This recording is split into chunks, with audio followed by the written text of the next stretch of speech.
Hi everyone, I'm here today at Livingston Studios in North London to run through one of the tricks I like to use with reverbs when I'm mixing. So I've got a drum machine channel here from the Boom drum machine. It's nothing special, but it will illustrate the point perfectly fine from what we're doing today. And you'll see below I've got 4 different buses set up for reverbs. A left, center, a right, and then the stereo reverb as a reference point. So we'll start with the stereo reverb just to show you what we're starting with and where we'll go to. So here's the drum machine. It's beautiful. And here it is in reverb.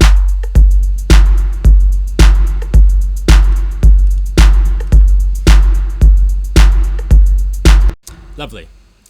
So what I'm going to do here, rather than use that today, I'm going to copy these settings over into a reverb on the left hand side, which is the settings as you can see.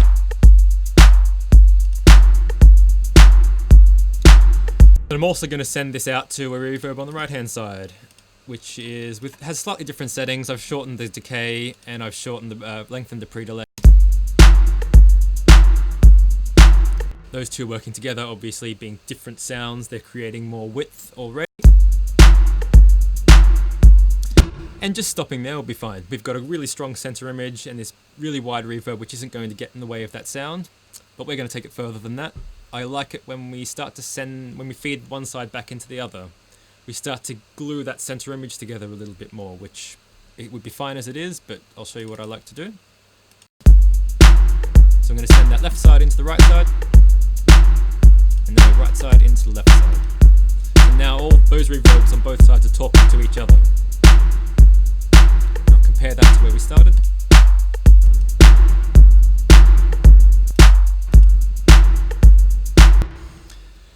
And to my ear, that's just, obviously it's wider, but the low end locks together a lot more, and it sounds like there's just a different level of depth there than we're able to get out of that the stereo reverb setup.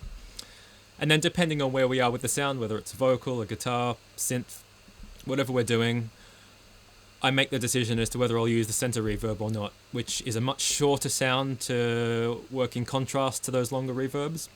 And then depending on how far we want to take the sound, we can start to feed that back into the left reverb and the right reverb. So I'll show you this. I'll add the center reverb in. And then I'll feed that into the left and right channels as well.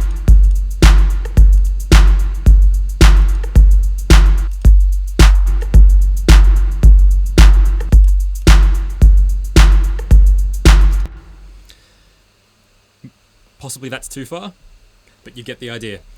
And so we don't have to stop there either. One of the beautiful things about having the reverbs feeding back into each other is that as soon as we start to play with our fader, the sound will actually start to cause feedback. It'll become really resonant and kind of strange, almost like it's in a whole different world. Sometimes it's useful, sometimes it's awful. Let's find out what this is.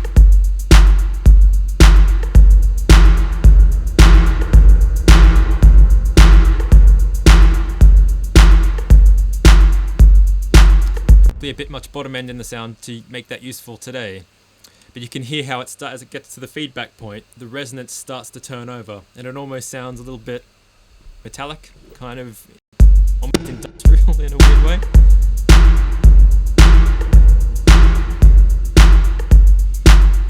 Could be useful. I find that if I am starting to turn those reverbs up into each other, it's usually at the ends of phrases if I want something to carry on a bit longer, particularly if you're using this same setup with delays, it works beautifully. That's all for this time. Feel free to try it out. If you have any questions, shoot them at me. I'm happy to answer them. Thanks for watching.